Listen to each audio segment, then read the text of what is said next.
Shalom, damai di hati. Bersyukur kita boleh menikmati hari baru anugerah Tuhan di hari Selasa tanggal 8 April 2025. Semua karena kasih dan anugerahnya.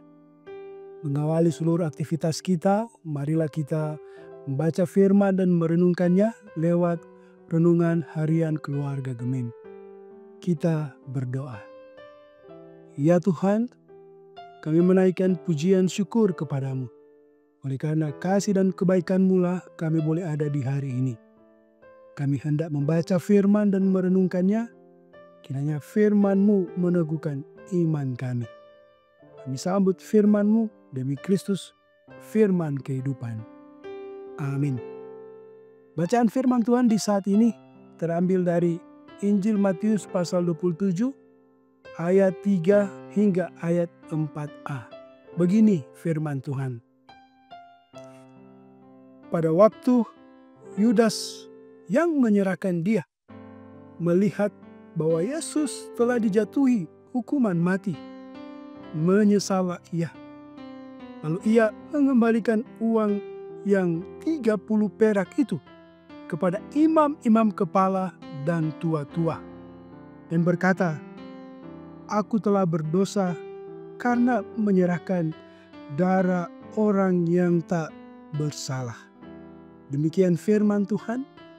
Tema perenungan kita, ketika melakukan kesalahan, menyesal dan bertobatlah. Keluarga Kristen yang dikasihi dan diberkati Tuhan Yesus. Mengapa Yudas Iskariot menyesal? Menyesal adalah perasaan tidak senang atau tidak bahagia, susah, kecewa, dan sebagainya karena melakukan kesalahan. Yudas Iskariot menyesal artinya tidak senang, menyalahkan diri, dan rasa kehilangan. Yudas Iskariot menyesal karena tujuannya mengkhianati dan menjual Yesus Kristus tidak terjadi seperti yang diharapkannya. Menyesal berbeda dengan bertobat.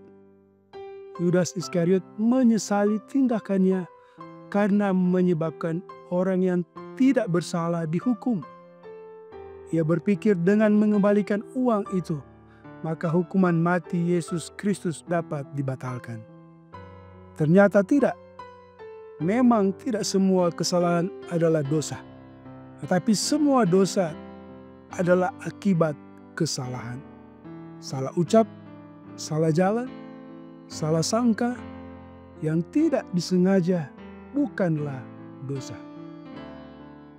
Tetapi kesalahan yang dibuat secara sengaja, yang melanggar etika, moral, dan kehendak Tuhan Allah adalah dosa.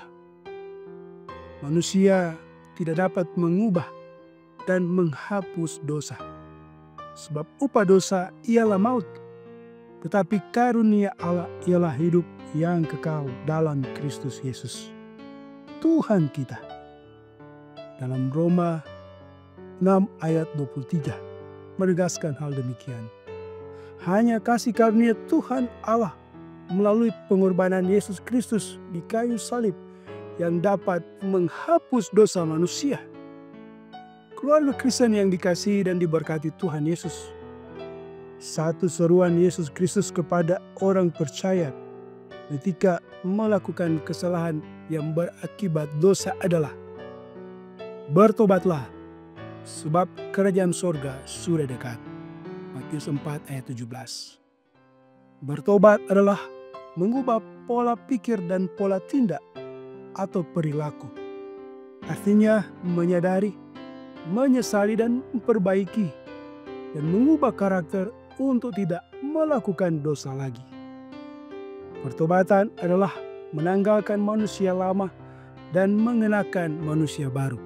Efesus 4 ayat 22 dan 24. Setiap orang pasti pernah melakukan kesalahan. Namun bagaimana kita menanggapinya sangat menentukan masa depan. Kendati Yudas Iskariot menyesal, namun penyesalannya tidak membawa pemulihan, melainkan keputusasaan. Penyesalan yang sejati seharusnya membawa seseorang kepada pertobatan dan kembali hidup sesuai kehendak Tuhan Allah. Keluarga Kristen yang dikasihi dan diberkati Tuhan Yesus, dalam kehidupan keluarga, kita sering melakukan kesalahan dan mengalami kegagalan. Mungkin sebagai orang tua, kita pernah berkata kasar kepada anak, atau sebagai anak, kita pernah tidak menghormati orang tua. Janganlah ragu dan takut, sebab Tuhan Allah selalu memberikan kesempatan bagi kita untuk bertobat dan memperbaiki hubungan baik dengannya maupun dengan sesama. Sebagai keluarga Kristen, marilah kita jangan hanya menyesal, tetapi datanglah kepada Tuhan Allah dengan hati yang hancur dan penuh pertobatan. Dia adalah Tuhan Allah yang penuh kasih, yang siap mengampuni siapapun yang sungguh-sungguh datang kepadanya. Tuhan memberkati. Amin. Mari kita berdoa. Ya Tuhan, terima kasih untuk firman di pagi ini. Biarlah kiranya kami mau terus hidup dalam pertobatan yang sungguh. Kami menyesali setiap salah dosa kami dan berkomitmen untuk hidup dalam ketaatan. Untuk itu diberkati kami semua ya Tuhan, yang boleh bersama mendengar firman lewat renungan harian keluarga Gemim.